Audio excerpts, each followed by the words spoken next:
So I want to restart, go back to the beginning of Unit 39 and have a look at the trouble we're going to have in defining when I have a broken item. You have Unit 39? Good. When I have a tool or an item, a vessel, or any of those, right? It breaks. So if it shatters into a million pieces, it becomes Muktze, right? I have a glass, I have a mug, falls on the floor, shatters into a million pieces. It's no longer a glass or a mug or useful in any way, right? Now, if I have a jug, and the jug falls and breaks, but it can still hold some water, can still contain some things, that I wouldn't use it as the nice Shabbos jug that it was. So it's no longer a jug, now it's just like, whatever, something else. A soup bowl, there you go, right? Or I just have the part of the jug that could be used to cover food. Whatever, right?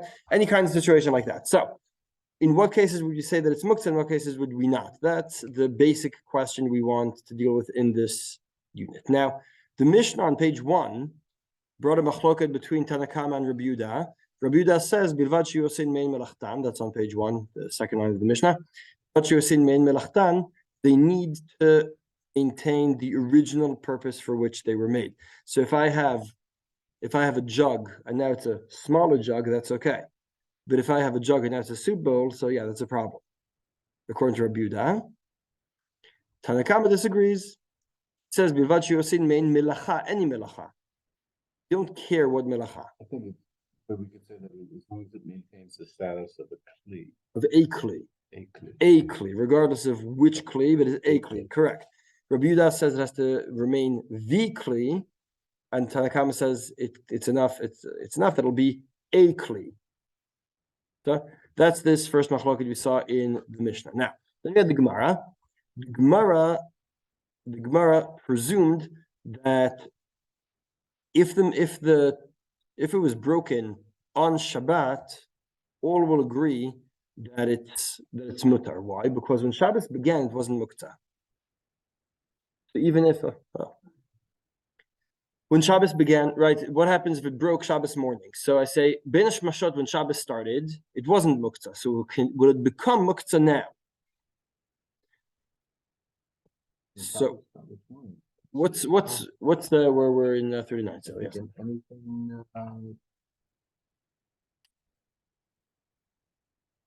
Well, so the question is it easier to define it as Muktze if it's broken before Shabbos or if it breaks on Shabbos? So they presume and say like this. And they say like this. The machloket is all about if it broke before Shabbat. Why?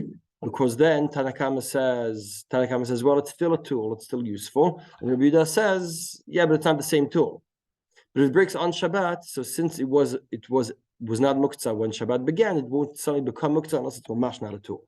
That's the first suggestion. The Gemara takes it back, changes its mind, and says no. Really, the machloket is if it broke on Shabbos. If it broke before Shabbat, everyone will agree that it's okay. Why? Because Ben Shmashot was already a subo. I had a jug on Thursday. Thursday night it broke, and now I could still keep the part, right? There'll be a subo, right? When Shabbos began, what was it? It was already a subo. So here I don't mind that it's a new use because the new use was redefined before Shabbos. That's what Rabbi Yehuda says. But Chachamim say no. It's not that it's 8 to 8. Sorry, that everyone agrees.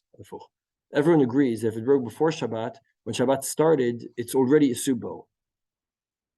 So that's okay. If it broke on Shabbat, Rabbi Yehuda says, so now you want to turn the jug into a subo on Shabbat. That's no lot. It's just you're redefining it.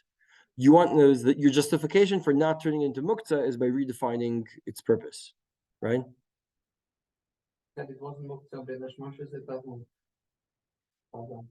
Right. So that's not a problem. Why? Because if I have as I said before, if I have a mug and it shatters onto the floor and it breaks into a million pieces, everyone agrees that it becomes Muktze on Shabbos. And here we're talking about it broke on Shabbos. Tanakama says it was a vessel and it's still a vessel. It was a tool. It's still a tool. Rabbi Yehuda says if it's not the same tool, so it's not good enough. So that's the machloket that the Gemara explains. Then the next, so fundamental point number one, according to Tanakama, regardless of whether it broke before Shabbat or on Shabbat, if it still fulfills any function, if it's still functional in any way, it will not be Muktze. So that's the first part. That's Tanakama, right? Tanakama, not Rabbi Yehuda. Fine. Then we go on and we talk about throwing the things into the garbage. Does that change their status? So the Gemara says that if you threw something broken into the garbage before Shabbat, it becomes Muktze. So the fundamental points we have are something. We're doing a quick recap of last time because we have a complicated unit up ahead. So hold on tight. It's not very complicated, just a bit. I'm going to try to simplify it here, like this. We had the machloket Tanakama and Rabbi Yehuda. The outcome of that is, right? The outcome of that machloket is that we hold like Tanakama that if a tool or vessel breaks and still useful, it's still functional on Shabbat, so it's not Muktze. Even if it serves, when I say functional, it will serve a different function. That's fine. So that's the first point. Now, the second point is about throwing in the garbage, where we learn that if you throw something in the garbage on Shabbat, it won't become Muktze. So if something breaks on Shabbat, if it's not useful, it's Muktze. If it is useful, it's not Muktze, even if you put it in the garbage. If it breaks before Shabbat, so coming into Shabbat, it already turned from a jug into a soup bowl. So Tanakam and Rabbi Yehuda agree that it won't be Muktze, even though it's a new function. Because when Shabbat started, it already had the new function. But if you threw it into the garbage before Shabbat, then it'll be Muktze. Why if you throw it in the garbage on Shabbat, it doesn't make it doesn't become clean? So the Gemara says as long as it's functional you can't turn something functional into Muktze on Shabbat. That seems to be the Gemara's rule. Now, if you threw it into the garbage before Shabbat, so coming into Shabbat, you already decided and defined it as Muktze for the whole Shabbat. That's okay. There's Muktze mida'ato, right? You put it out of use before Shabbat. You can't put something out of use on Shabbat. What you can do is make it unuseful. In other words, if it shatters into a million pieces, then it will be Muktze, regardless, right? That's right. But if I take something that broke on Shabbat, and I threw it into the garbage on Shabbat, then it won't be Muktze, because it's useful. Then it won't be Muktze because it is objectively useful. On Shabbat it has to be objectively useful. Before Shabbat it's enough, Bein HaShmashot it's enough that it's subjectively defined as not useful. So that's the first part. Sorry? Unless you throw it. It's not. That was included in my definition. Because I said if I define it as useful, yes. Subjective, yes. If I put it in the garbage, I've defined it as unuseful.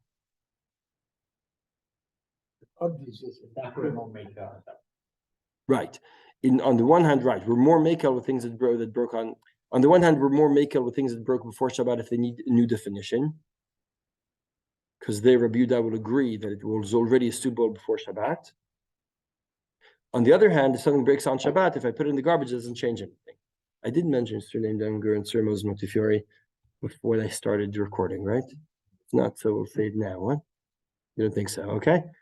So we are obviously learning for their menucha. Just a quick reminder. All right. Now let's skip over to page 3. You have to remind me if we learned this part. Page 3 of the unit 39, page 3, bottom of the page. I'd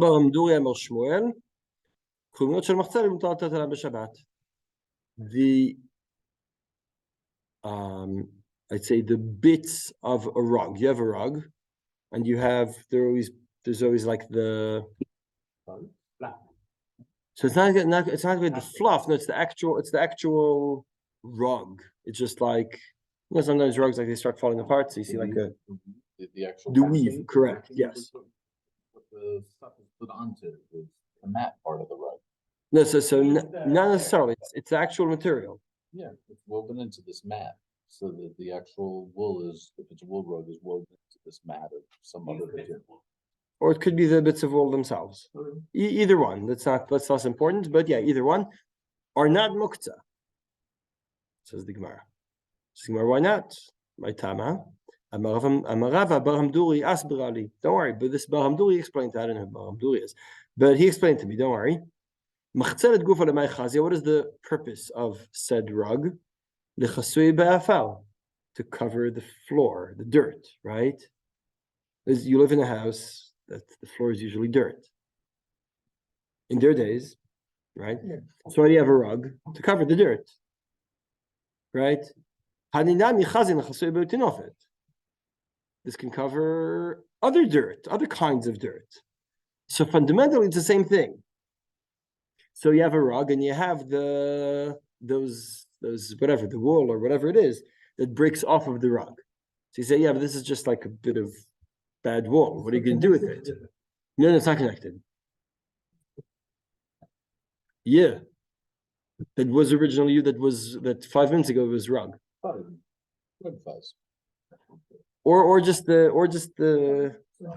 Okay, but it's not connected. or just the material of the rug itself. Yeah, it breaks off. It breaks off. And what do you do with it? You can use it for whatever. You can cover things with it. So he says it's the same. It fulfills the same function as the rug. So since it fulfills the same function as the rug, it's not muktze. It has to be the right first. Same function or a function? The Torah, this goes against the first Mishnah we learned, right? The Mishnah we learned said that we don't care if it fulfills the same function. Let's say the rug was decorative. It wasn't meant to cover anything. It was purely for decoration. Then would these said kulmiyot be muktze? Says Glenn, no, you can still cover things with them. So, right? Fair question, right? Okay. But any wood. What? Doesn't say the same function. Function of covering things. Difference is that you won't take it to put it on your floor because it'll just look like a piece of lint on the floor. That's just silly. But if you have something actually dirty, then you will. So it fulfills a close enough function, but this raises Glenn's question of doesn't go against the original Mishnah. So you know what? I'm going to skip that part because it's less critical. I want to skip over to the next Mishnah. Now, the next Mishnah says that you have kilim shemachtan isur. For example, pins, no, needles, not pins, needles. All right. What is the function of the needle? What do you use the needle? To sew. So what? Now, when you have so the Mishnah. So are you allowed to carry a needle on Shabbat? Or not, because it's right? Maybe if you need more money, you Yeah, but you're not allowed to sew in any way on Shabbat at all. can. Oh, perfect. How do you know that? What makes you say that? Just because you're a doctor. Before I the kids. Oh, okay, very good. So that's what the Mishnah says. The Mishnah says you're allowed to carry, right, as you see on page 4, on page 4, in the Mishnah at page 4, you're allowed to carry around a needle if you're doing that to take out a splinter. So, now, says the Gemara. Now I have a question before I continue. What happens if the needle breaks? Usable to take out the splinter. What? Oh, not while you're taking out the splinter. It's just the head breaks off, right? It no longer has the. It's still a function. Which The potential. The question is if the needle, if you need it today, splinter, for somebody's coming with a splinter, Right. or it could be used in case. Right. Now, what do people usually do with broken needles? Normally throw them away. Put in the garbage, right? Throw them away, right? Even though they're still useful. In the Unless they specific put use. them into walls. All right, fair enough. Um, But l'chor, right? You see the complication. On the one hand, that's not the original function. On the other hand, do we need the original function? On the third hand, no one keeps it. No one keeps it for that function, right? So how do we? No one keeps broken needles in order to take out. Yeah. That's what I'm saying. It could be used, could potentially be used as a splinter True. remover. Yes. It's not going to be used immediately. Right. What's going to function? Okay, so let's see. Let's see the Gemara. שלח לרב הברי דרבא לרב יוסף, ילמדנו רבינו, אחת שניטל חרה וקצה מהו. If the hole or the point was broke off. אמר לי תניתוה, מאחת שליד ליטול בה את הקוץ. It says in the Mishnah that you have to carry such a pin, such a needle, to take out splinters. The splinter doesn't care, literally that's what they're saying, the splinter doesn't care if the needle has a hole or not. The point is, right, you're saying, you think the needles have more feelings than we suspect. You don't But care. the splinter. Yeah, no, but they're being facetious, of course. They're saying you're using it for a splinter. Does the splinter care? Right, it's just irrelevant, is the point. That such a needle will no longer be mekabel tuma. Why? Because for something to be mekabel tuma, it has to be yes, it has to be a tool. Yeah, to be kli. אמר אביי, תומה שבת קרמית, תומה כלי מעשה בעינן, בעניין שבת מדחזי בעינן. For tuma, the definition is kli maaseh, something that is defined as a proper tool. As opposed to Shabbat, you just need something useful. As long as it's useful, it doesn't matter if tuma-wise we see it as a real tool. Rava, mandi kamotiv shapir kamotiv. Rava says no. It's actually a good question. Why? Because if it's not functional as far as tuma is concerned, so it shouldn't. If it's not considered a tool for tuma, why should it be for Shabbat? So Rava says Rava thinks it's a good question. We're gonna get back to Rava in a moment and continue.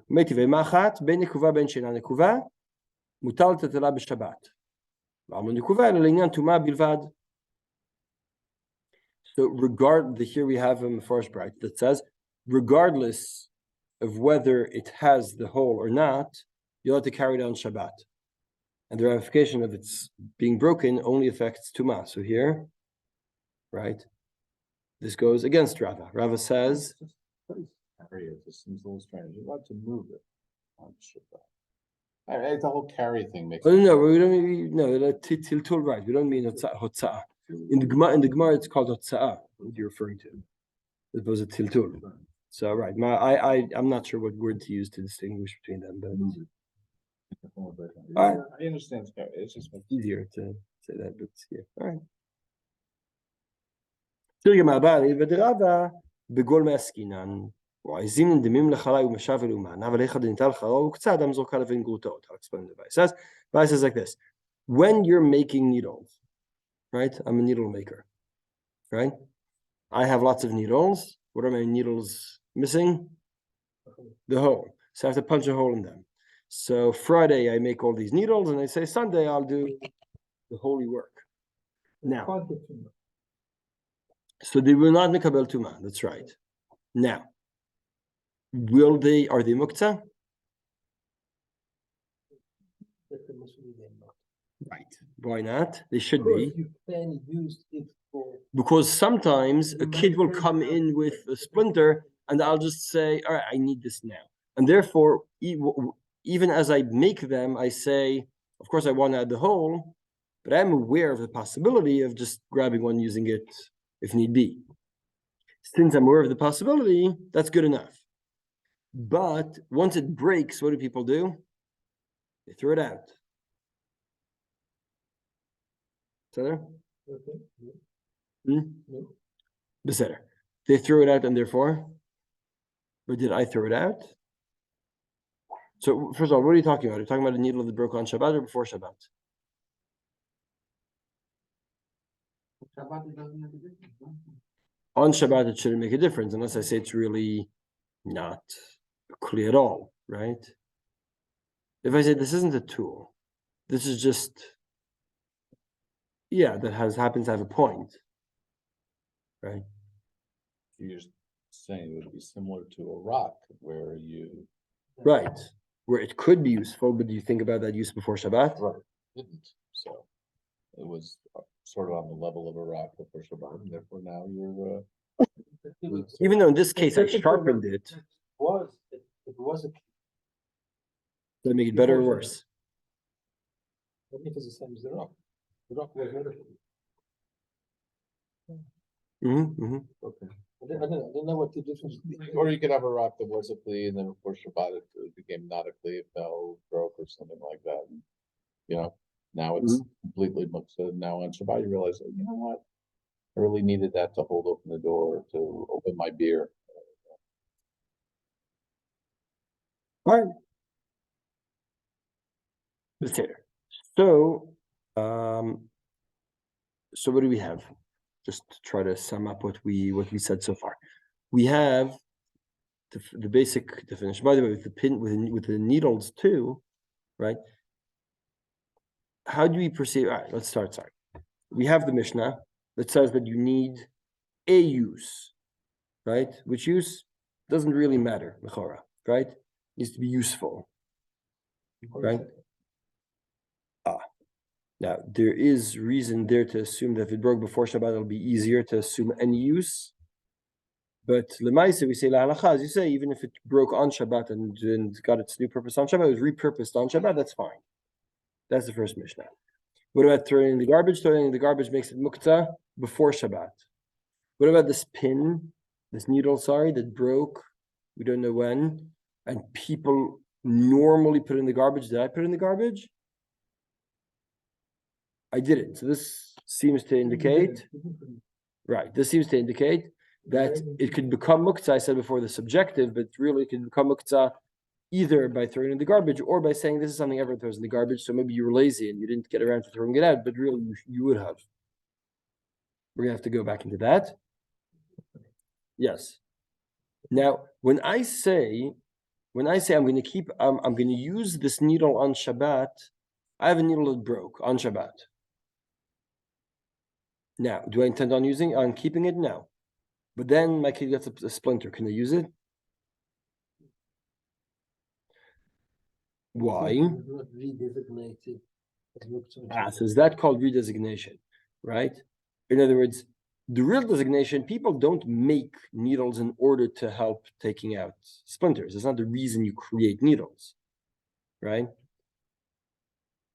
So is that repurposing? Let's agree it's not so clear, not so obvious, right? It's not obvious that would be called repurposing because it is a use that was there all along, but it's not the reason you make them. Right, so it's not the primary usage, Oh, so what's the relationship between those two? Now but we it's have a to bear in mind. secondary usage Yeah, or fair. a Let's bear in tertiary mind that you don't usage. mind if it's the primary or secondary use, right? Generally, right, based on Tanakama, we don't mind if it's primary or secondary, and yet we're intent on figuring out, is this really something people keep for the secondary use, right? So thank you for those words. They're very helpful, very useful words. Thank you, Baruch. One more point we have about the kulmiot, right? The parts that break off of the rug, we say they're not Muktze because they still have the original purpose. Is the original purpose so important? So why is the Gemara go out of its way to say that it needs the original purpose? don't answer the question. We'll answer it. We'll see the Rishonim now.